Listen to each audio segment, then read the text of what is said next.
آج جو کہانی میں آپ کو سنانے جا رہا ہوں اس کا نام ہے پاکستان کی کہانی۔ ہم کالج کے پرانے ہال کی سیڑھیاں چڑھ رہے تھے۔ لکڑی کی چوڑی پرانی سیڑھیوں پہ تھپ تھپ بے شمار قدموں کی چھاپ تھی۔ کتابوں کا پہیہ ہاتھوں میں پکڑے آگے پیچھے باتیں کرتے ہنستے کھیلتے ہم چڑھے جا رہے تھے۔ دگڑ دگڑ لکڑی کے تختوں پہ ہمارے قدم بج رہے تھے۔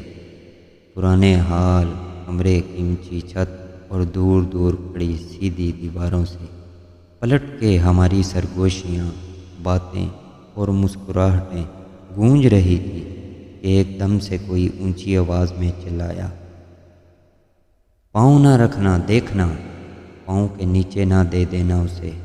ہر کوئی پاؤں سمیٹ کے جہاں تھا وہیں کھڑا ہو گیا اور گردن جھکا کے پیروں کے آس پاس دیکھنے لگا۔ اونچی آواز سب نے پہچان لی۔ وہ ہمارے ایک پروفیسر تھے، ہمیں اردو پڑھاتے تھے۔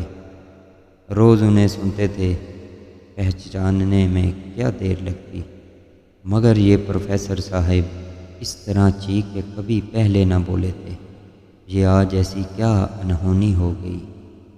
ہوا یوں کہ ہم میں سے کسی کی کاپی یا کتاب سے کاغذ کا ایک پاکستان کا جھنڈا پھسل کے گر گیا تھا۔ اس کے گرنے کی کوئی آواز تھوڑی آتی ہے۔ پھر سب خوش گپیوں میں چل رہے تھے، کسی نے دھیان ہی نہ دیا۔ کسی کو یہ پتہ نہیں تھا کہ پیچھے پیچھے پروفیسر صاحب چھپکے چھپکے چڑھے آ رہے ہیں۔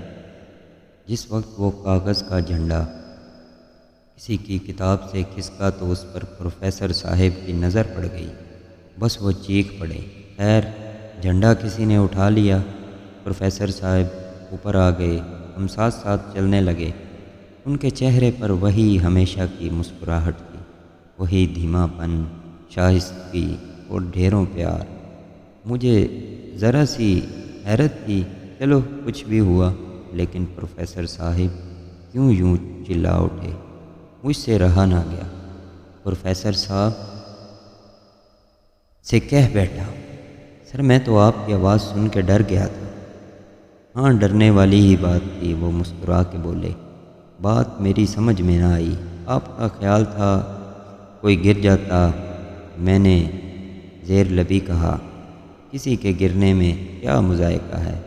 وہ بے تکلف ہنس پڑے۔ ان کی رگ ظرافت ایک دم سے بھڑکی، مگر اس لمحے کے ختم ہونے سے پہلے پہلے ان کے چہرے پہ وہی شانت اور سکون کی لہروں کے بیچ ایک سنجیدہ سی نظر گوندی۔ میرے کندھوں پہ ہاتھ رکھ کے وہ کھڑے ہو گئے اور میری آنکھوں کے عین بیچ 11,000 واٹ کے اونچے کھمبے کی شارٹ سرکٹ تاروں کے اسپارک کی طرح مسکرا کے بولے، پتہ ہے کسی پہ پاؤں آنے لگا تھا، میں تو پہلے سے جانتا تھا، مگر ان کی آنکھوں سے لگے جھٹکے سے بتک گیا۔ ایک دن فرصت میں ان کو جا گرا۔ کلاس میں تو پڑھاتے تھے، ذاتی باتیں، قصے، کہانیاں کم سناتے تھے۔ میں نے ان کے دفتر میں جانا مناسب سمجھا۔ سر، آخر کوئی تو کہانی ہوگی جو آپ نے ابھی کہیں نہیں سنائی، لیکن وہ آپ کی ان کہیں سی اکثر کہی جانے والی باتیں۔ جھنڈے کی بات کر رہے ہیں آپ؟ بولے۔ میں نے اس بات میں سر ہلایا تو کہنے لگے، بیٹھ جاؤ۔ میں بیٹھ گیا۔ بولے، پتہ ہے کچھ جانتے ہیں آپ اپنے جھنڈے کی قیمت؟ میں سوچ میں پڑ گیا۔ قیمت سوچنے لگے آدمی تو کرنسی نوٹ ہی ذہن میں آتے ہیں۔ میرے ذہن کا رخ پڑھ کے بولے، بتا تو کوئی نہیں سکتا، ایک دو نہیں کروڑ ہاں لوگوں کی یہ مشترکہ آبرو ہے، لیکن مجھ سے حقیر بندے نے اپنے حصے کی جو اس کی قیمت ادا کی ہے وہ اپنا پورا کنبہ ہے۔ جی؟ میں بیٹھا بیٹھا اچھل کے کھڑا ہو گیا۔ بیٹھ جائیے۔ وہ عجیب طرح کی سر شاری سے لبریز ہو کے محبت سے مسکرا کے بولے۔ تھوڑی دیر وہ چپ بیٹھے رہے۔ ان کے چہرے پہ مسکراہٹ کی لکیریں ناک کے نتنے ایکا ایکی میں پھڑ پھڑائے۔ ان کا دایاں گال کھپایا، گردن کی وردیں لمحہ بھر کو ابھریں اور انہوں نے ایک زور کا سانس اندر کھینچا اور بولے۔ 45 لوگ تھے، سبھی کو قدرت ایک جگہ لے آئی تھی، سب ہمارے گھر جمع تھے۔ ہمارا گھر پاکستان کی راہ میں تھا۔ حصار کے گھر کی بات کر رہا ہوں، جو قریب کے رہنے والے تھے وہ تو پہلے سے آئے ہوئے تھے، دور رہنے والے عزیز و اقارب بھی پہنچ گئے۔ بھوانی، گڑگاؤں، بدایوں، دلی، لکھنؤ تک سے سب پہنچ گئے۔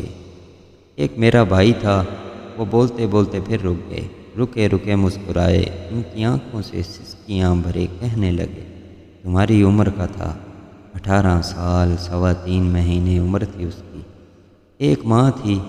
انہوں نے پھر زور سے سانس بھر لیا۔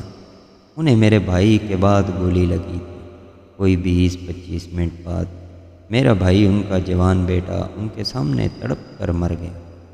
آدھا سین گھر کا میرے بھائی کے خون سے بھر گیا تھا، گردن میں گولی لگی تھی اس کے۔ ماں جی سینہ پٹکتی لپک کے باہر آ گئی، وہ تڑ تڑ گولیاں برسا رہے تھے۔ ایک گولی ماں کے سر پہ لگ گئی، کاش ماں کو پہلے گولی لگ جاتی، وہ اپنا بیٹا مرتا نہ دیکھتی۔ وہ کہتے کہتے پھر چپ ہو گئے۔ وہ اپنے دائنے ہاتھ کی شہادت کی انگلی کی پشت کو دانتوں میں دبانے لگے۔ میری بیوی بھی تھی، شادی کو 4 سال ہوئے تھے، کم سنی کی شادی تھی، چھوٹی عمر کی تھی، بیوی سے زیادہ پریتم تھی۔ 4 سال کی کہانی ہیر رانجھا کی داستان سی ہے، وہ بھی مر گئی۔ انہوں نے ماتھے پہ ہاتھ رکھ کے چہرہ جھکا لیا، پھر ایک ہاتھ ہٹا کے بولے، پتہ نہیں اس کے کہاں گولی لگی تھی، شاید بلغم، چاقو یا کوئی گھاؤ لگا تھا اسے۔ وہ بیچاری ساڑی کا پلو سنبھالتے سنبھالتے خون میں لت پت گر گئی، نازک سی تھی۔ اس کی گود میں ہماری بچی تھی، 2 سال کی۔ وہ پھر اپنے دانتوں میں اپنے داہنے ہاتھ کی انگشت شہادت کا درمیانہ پپوٹا بھینچ کے بیٹھ گئے، اس طرح ہاتھ منہ میں لیے بولے، توتلی زبان میں ایک ایک لفظ کا جملہ کہتی تھی۔ اسے انہوں نے 303 سے مارا تھا۔ ان کا ہاتھ ایک دم سے یہ کہتے ہوئے جھٹکے سے نیچے گرا۔ اتنا بڑا دھماکہ ہوا تھا۔ پہلے انہوں نے میری بیگم کی گوشت سے بچی چھینی، بچی نے ایک چیخ ماری اور بازو کھولے ماں کی طرف تکتی ہوئی دور ہوتی گئی۔ پھر انہوں نے اسے اٹھا کے فرش پہ پھینکا اور پھر فرش پہ گری ہوئی ننھی سی 2 سال کی بچی پہ 303 سے فائر کیا۔ دھماکہ تو ہونا تھا، ان کے چہرے کے ٹپے پھر لرزنے لگے، گردن میں سانس کی نالی میں جیسے کوئی کنکر آ گیا، ان کے سینے میں ہوا کو رستہ نہ ملا۔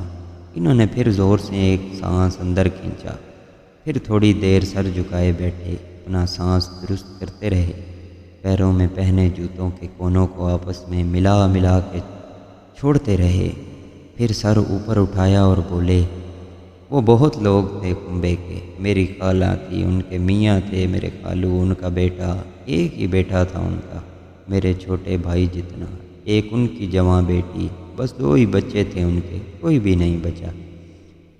ایک ان کی ہونے والی بہو تھی، وہیں میرے نانا تھے، ان کے بچے بھی، میرے ماموں، وہیں کہیں پہ ایک جھنڈا بھی تھا، بس یہ انہوں نے بچا لیا، خود نہ بچ سکے، ایک ایک کر کے مر گئے، سارے مار دیے انہوں نے۔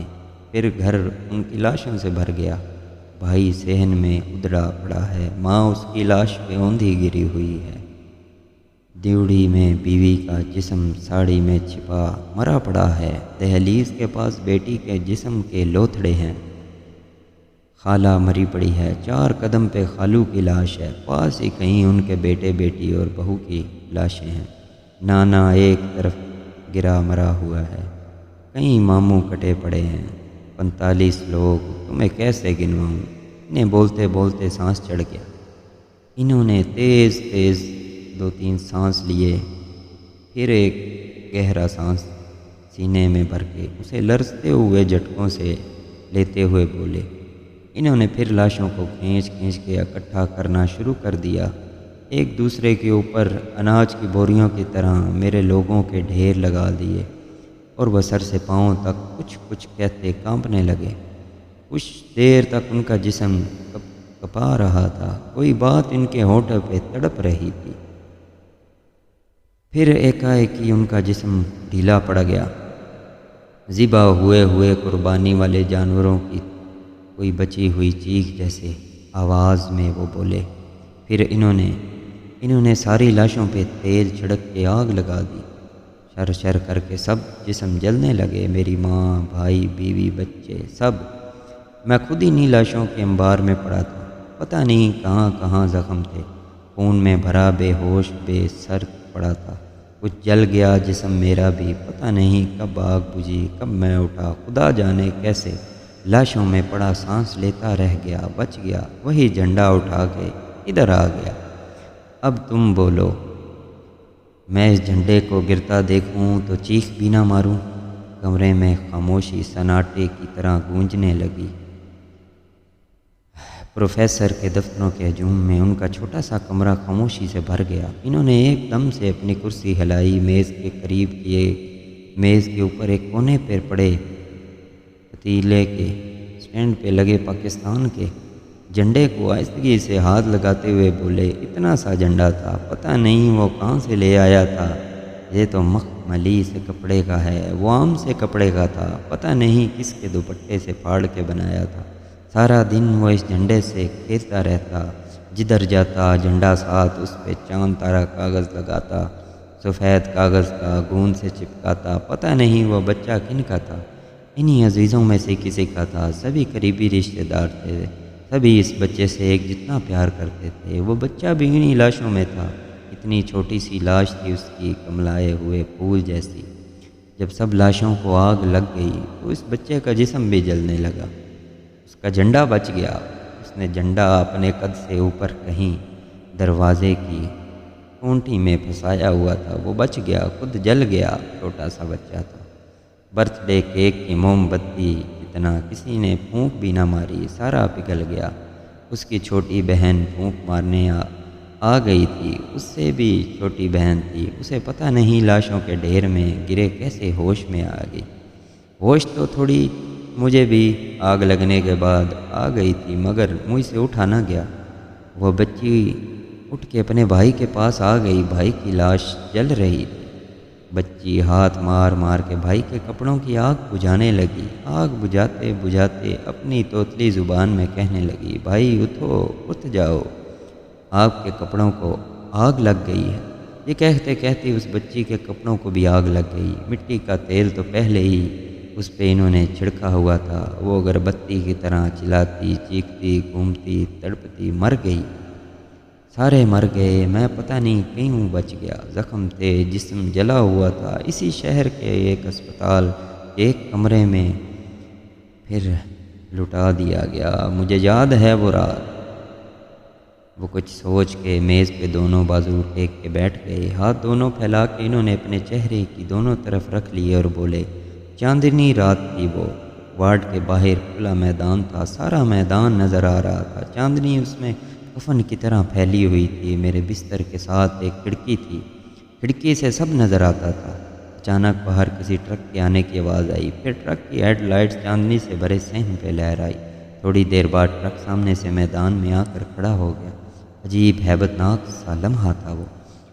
رات آدھی سے زیادہ گزر چکی تھی، وارڈ کے اندر اور باہر عجیب طرح کا سناٹا تھا۔ ٹرک رکا، اس کا انجن بند ہوا تو خاموشی جسم میں مولنے لگی۔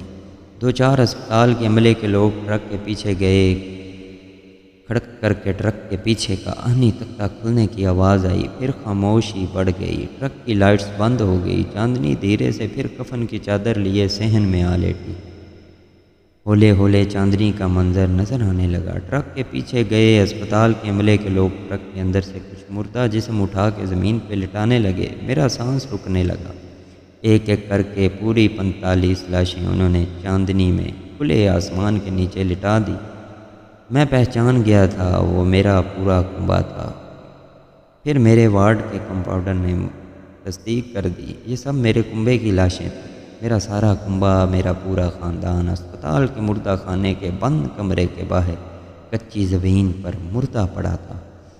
میری ٹانگوں میں مجھے سہارنے کی طاقت نہیں تھی، میں اٹھا نہیں، وہیں کھڑکی سے لگا چپکا لیٹا رہا۔ پھر وہ ٹرک بھی چلا گیا، وہ اسپتال کے عملے کے لوگ بھی چلے گئے، بس ایک چاند میرے ساتھ جاگتا رہا۔ اس کی چاندنی مجھے جگاتی رہی، جس کی کفن سفیدی روشنی سفید میں میرے کنبے کی بے کفن لاشیں پڑی تھی۔ اچانک اس چاندنی میں وہ کچھ کہتے کہتے رک گئے اور پھر دونوں ہاتھوں کو میز پہ رکھ کے اس پہ سر رکھ دیا۔ ان کے جسم میں سر سے پاؤں تک پھر لرزہ بھر گیا۔ کچھ دیر تک ان کا بدن کپا رہا تھا، پھر ہاتھوں میں اسی طرح سر دیے ہوئے لرزے سانسوں سے وہ بولے، ادھر باہر کوئی دیوار تھوڑی تھی، سب لاشیں میرے پیاروں کی کھلی پڑی تھی، میری ماں، میری بیٹی، میری بیوی، میرا بھائی، میرے سارے خاندان کے لوگ، سب کے جسم میدان میں پھینکے ہوئے تھے۔ اوپر چاندنی تھی اور کوئی راہ میں رکاوٹ نہیں تھی۔ رات پتہ نہیں کتنی باقی تھی۔ اچانک ایک طرف سے کتوں کا پورا گول آ گیا۔ وہ سارے کتے میرے کنبے کی لاشوں کی طرف جا رہے تھے۔ پتہ نہیں کتوں کے لاشوں پہ پہنچنے سے پہلے میں بے ہوش ہوا یا بعد میں۔ صبح تک مجھے ہوش نہیں آیا۔ اگلے دن شام کو کہیں میرے اوسان بحال ہوئے تو مجھے بتایا گیا کہ میرے سارے کنبے کے لوگوں کو ایک گڑھا کھود کے دفنا دیا گیا ہے۔ لو میرے پیارے بیلا، یہ میری کہانی ہے۔ پروفیسر صاحب نے میز سے سر اٹھا لیا اور پھر میز پہ پڑے جھنڈے کے چاند تارے پہ ایسے پیار سے انگلیاں پھیرنے لگے جیسے اس کے اندر اپنے سارے کنبے کے جسموں کا لمس ڈھونڈ رہے ہوں۔ پھر میری طرف سر اٹھا کے بولے، یہ آپ کیا سنتے سنتے نوٹس لے رہے ہیں؟ میں نے کاغذ پہ قلم روک کے سر اٹھایا۔ میری آنکھ سے ایک آنسو ٹپک کے میرے لکھے لفظوں پہ مل گیا۔ کچھ لکھے لفظ پھسل گئے۔